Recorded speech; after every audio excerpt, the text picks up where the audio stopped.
शुक्ल युग जितना मैं आप सबको आज बताने जा रहा हूँ, आपके बोर्ड परीक्षा में इससे बाहर एक भी प्रश्न नहीं बनेगा। फिर आप चाहे जिस भी बोर्ड एग्ज़ाम की तैयारी कर रहे हों, अगर आप क्लास 10th में हैं और आपके सिलेबस में हिंदी गद्य का शुक्ल युग शामिल है, तो जो मैं आज आपको इस वीडियो के माध्यम से पढ़ाने जा रहा हूं, बस इतना तैयार कर लीजिए, इससे बाहर शुक्ल युग में एक भी प्रश्न नहीं बनेगा। बच्चों, आप सबके सामने इस तरह का पूरा मैटर हमने किस टॉपिक पर तैयार किया है, शुक्ल युग पर।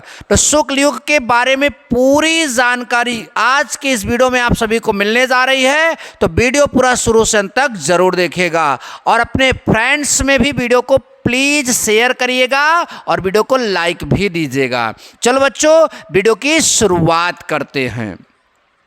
देखो बच्चों, आप सबके सामने यहां पर क्या लिखा है, शुक्ल युग। क्या लिखा है, शुक्ल युग। जैसा कि हमने आपको पिछले वीडियो लेक्चर में बताया था कि हमारा हिंदी गद्य साहित्य जो है वह 6 भाग में बटा है, जिसका पहला भाग था पूर्व भारतेंद्र युग, दूसरा भाग था भारतेंद्र युग, तीसरा भाग था द्विवेदी युग, चौथा भाग था शुक्ल युग, पांचवा भाग था शुक्लोत्तर युग और छठवां भाग था आपका स्वातंत्र्योत्तर युग।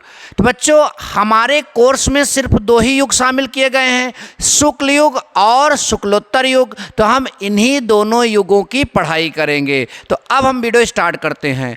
तो शुक्ल युग में हम सबसे पहले जानेंगे कि इसका काल कहाँ से कहाँ तक है, मतलब कितने समय से कितने समय तक को जो है हिंदी गद्य साहित्य में शुक्ल युग माना जाता है।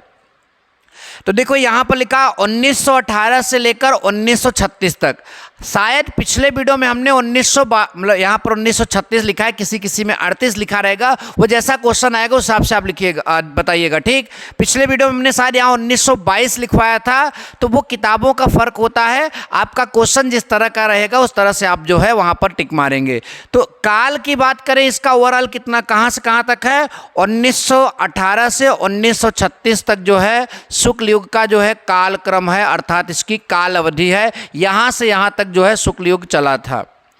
सवाल ये उठता है, शुक्ल युग का नाम किस लेखक के नाम पर पड़ा। यहाँ पर लिखा हमने किसके नाम से चला। ये जो आपका शुक्ल युग है यह किसके नाम से चला है, तो ध्यान दीजिए, शुक्ल युग जो है आचार्य रामचंद्र शुक्ल के नाम से चला है। किसके नाम से चला है, आचार्य रामचंद्र शुक्ल के नाम से चला है।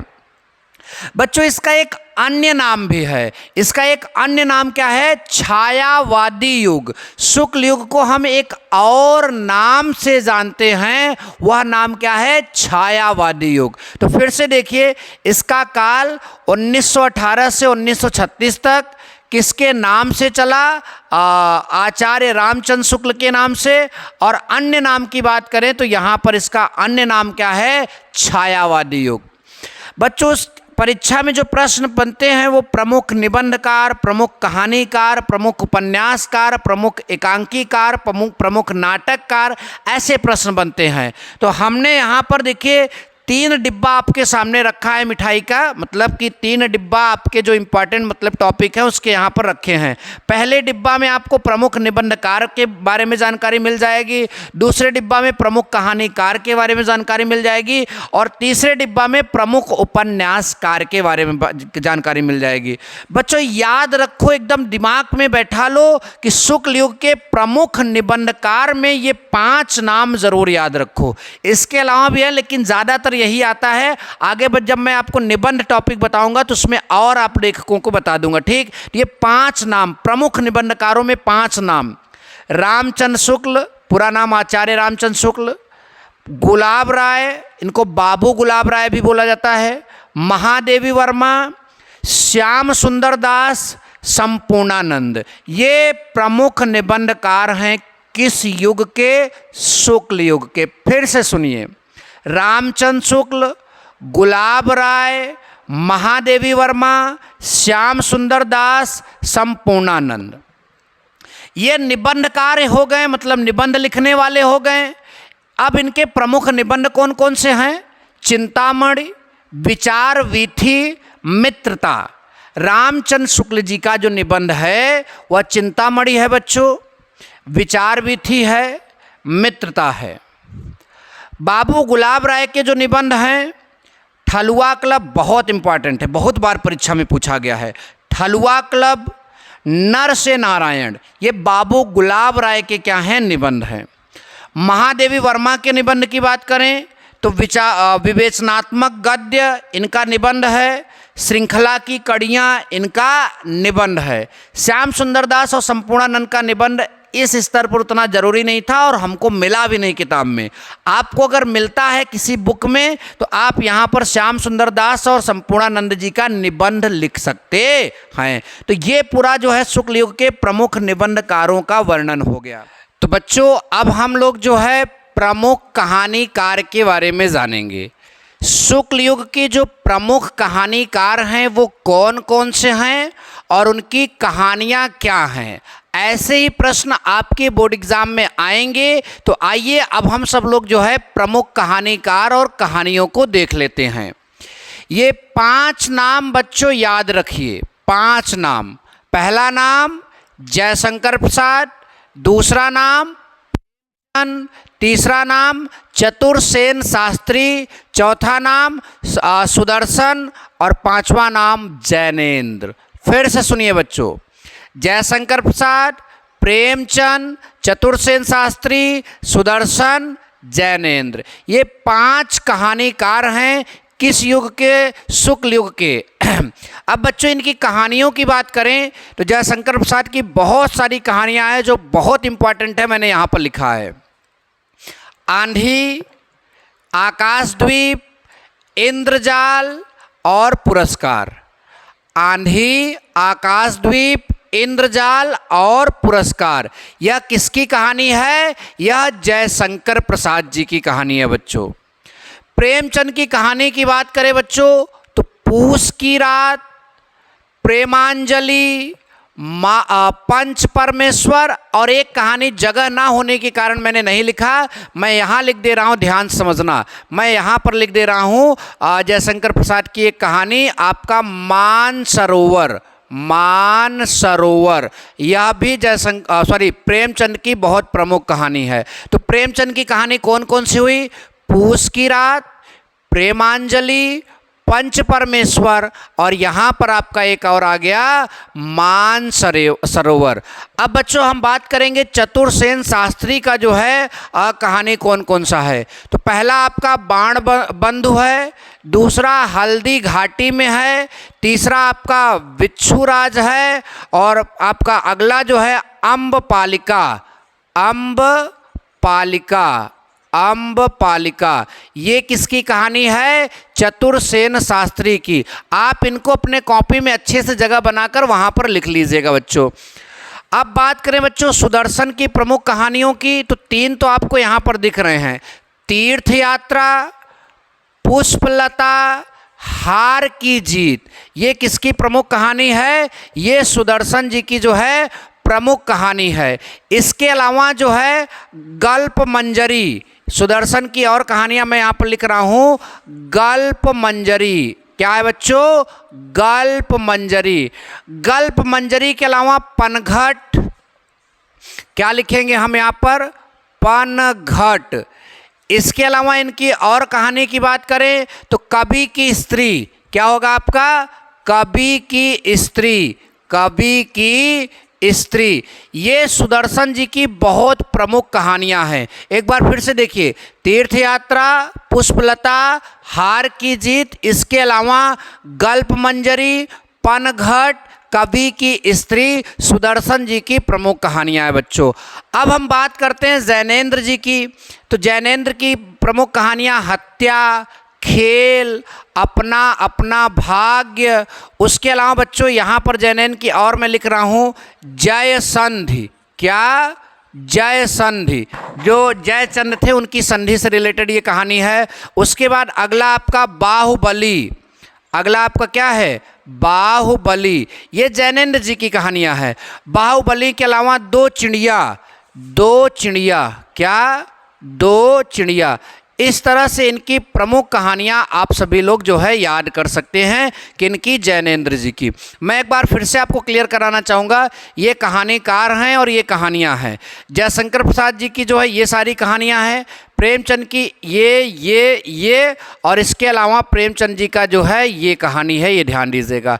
अब चतुरसेन शास्त्री का बाणबंधु, हल्दी घाटी में भिक्षुराज, और इसके अलावा जो है एक और कहानी है अम्बपालिका, ये किसकी है? चतुरसेन शास्त्री की। सुदर्शन की तीर्थ यात्रा, पुष्पलता, हार की जीत, उसके अलावा गल्प मंजरी, पनघट, कवि की स्त्री, ये सारी कहानियाँ किसकी है बच्चों? सुदर्शन जी की, ध्यान दीजिए।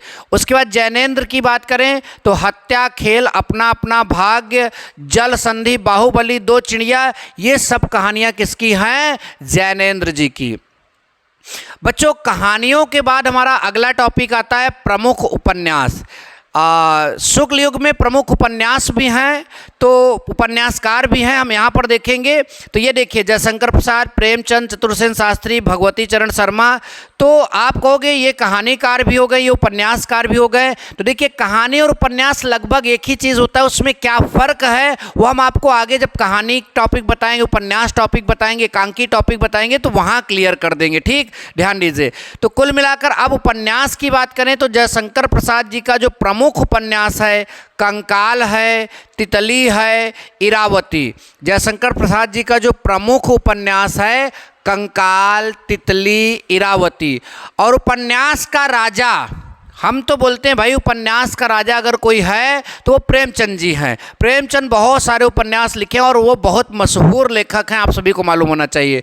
इनके उपन्यास याद रखिएगा बच्चों, गोदान, गबन, कर्मभूमि, रंगभूमि, सेवा सदन, प्रेमाश्रम, निर्मला, ये सब जयशंकर प्रसाद जी के जो हैं प्रमुख उपन्यास है बच्चों, हमेशा हमेशा याद रखना। उसके बाद चतुरसेन शास्त्री जी का अगर उपन्यास देखें तो आपका देवांगना, क्या? देवांगना, फिर उसके बाद अदल बदल, फिर गोली, फिर वयम रक्षामः। वयम रक्षामः जो है यह आपका किसका है? चतुरसेन शास्त्री जी का जो है उपन्यास है। और भगवती चरण शर्मा का टेढ़े मेढ़े रास्ते और चित्रलेखा जो है भगवती चरण शर्मा के जो हैं प्रमुख उपन्यास हैं। बच्चों इसके बाद हम आपको प्रमुख नाटककार बताएंगे और प्रमुख एकांकीकारों के बारे में भी बताएंगे। तो यहाँ तक आप चाहें तो स्क्रीनशॉट ले सकते हैं ताकि आपका नोट्स बहुत अच्छे से क्लियर हो जाए। तो अब हम सब लोग पढ़ेंगे शुक्ल युग के प्रमुख नाटककार और प्रमुख एकांकीकार। ये सारे प्रश्न आप सभी के बोर्ड एग्जाम में पूछे जाते हैं। तो जितने नाटककार हैं उनको हम एक अलग टेबल में यहाँ पर रख लिए हैं और जितने एकांकीकार हैं उनको यहाँ पर हम एक अलग टेबल में लगाकर रख लिए हैं।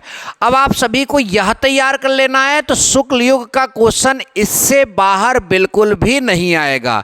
देखिए बच्चों, नाटककारों में यहाँ पर इतने नाम आप सभी को याद तो रखने पड़ेंगे। जब शुक्ल युग का नाम आएगा आपके सामने और नाटककार की चर्चा चलेगी तो ये नाम आपके दिमाग में जरूर होने चाहिए। कौन कौन से नाम है ये? लक्ष्मी नारायण मिश्र, राम कुमार वर्मा, जयशंकर प्रसाद, सेठ गोविंद दास, प्रेमचंद, सुदर्शन, चतुरसेन शास्त्री। कुछ नाम आपको अलग अलग हेडिंग में बार बार देखने को मिल रहे हैं, जैसे प्रेमचंद, सुदर्शन, चतुरसेन शास्त्री। तो इसका मतलब ये लोग जो है नाटक भी लिखे हैं, उपन्यास भी लिखे हैं, कहानी भी लिखे हैं, तो इसलिए इनका अलग अलग जगहों पर रहा है। देखो बच्चों, लक्ष्मी नारायण मिश्र जो हैं उनका प्रमुख नाटक क्या है? राक्षस का मंदिर और सन्यासी और राजयोग और आधी रात, ये लक्ष्मी नारायण मिश्र जी का जो है नाटक है। राम कुमार वर्मा की बात करें तो राज रानी सीता और पृथ्वी का स्वर्ग, ये राम कुमार वर्मा जी का जो है नाटक है। जयशंकर प्रसाद के नाटक पूछे जाते हैं, इसलिए ज़रूरी किनका है? जयशंकर प्रसाद जी का। तो जयशंकर प्रसाद जी का नाटक क्या है आपका? एक घूंट, चंद्रगुप्त, स्कंदगुप्त, अजातशत्रु, ध्रुव स्वामिनी, ये सब जयशंकर प्रसाद का है।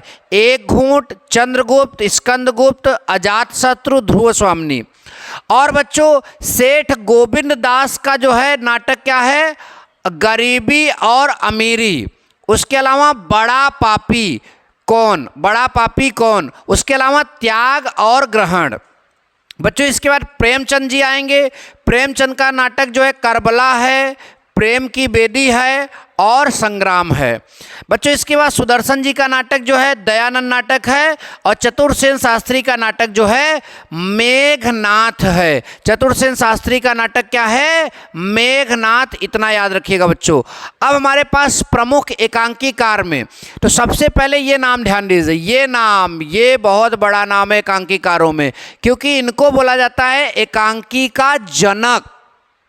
ये प्रमुख एकांकीकार में जो है राम कुमार वर्मा जी जो हैं हिंदी एकांकी के जनक हैं, इसलिए ये नाम याद रखिएगा। और जब ये जनक हैं तो इनके जो एकांकी हैं वो बहुत इंपॉर्टेंट हो जाती है। तो राम कुमार वर्मा का एकांकी दीपदान, पृथ्वीराज की आंखें, ये जरूर याद रखिएगा। दूसरे एकांकीकार भुवनेश्वर हैं। इनका एकांकी आपका जो है कारवां, श्यामा और सिकंदर। अगले एकांकीकार हरि कृष्ण प्रेम। हरि कृष्ण प्रेमी यहाँ पर होगा, प्रेम नहीं होगा, प्रेमी लिख लीजिएगा, ठीक। हरि कृष्ण प्रेमी, इनका नाटक देखिए मातृ मंदिर, राष्ट्र मंदिर, मान मंदिर, न्याय मंदिर। यानी कृष्ण प्रेमी जो हैं वो मंदिर ही मंदिर लिखे हैं, अर्थात मातृ मंदिर, राष्ट्र मंदिर, मान मंदिर, न्याय मंदिर।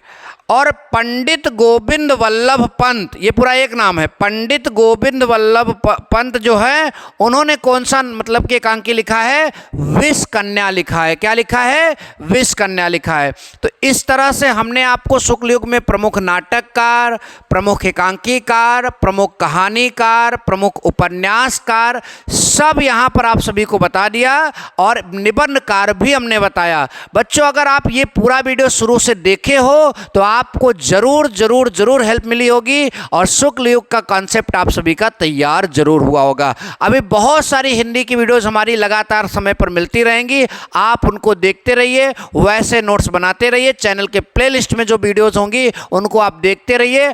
आप हिंदी की परीक्षा बहुत अच्छे से उत्तीर्ण जरूर करेंगे, ये मैं आपको विश्वास दिला रहा हूँ। यहाँ तक वीडियो देखने के लिए आप सभी का बहुत बहुत धन्यवाद। Thank you so much. जय हिंद, वंदे मातरम।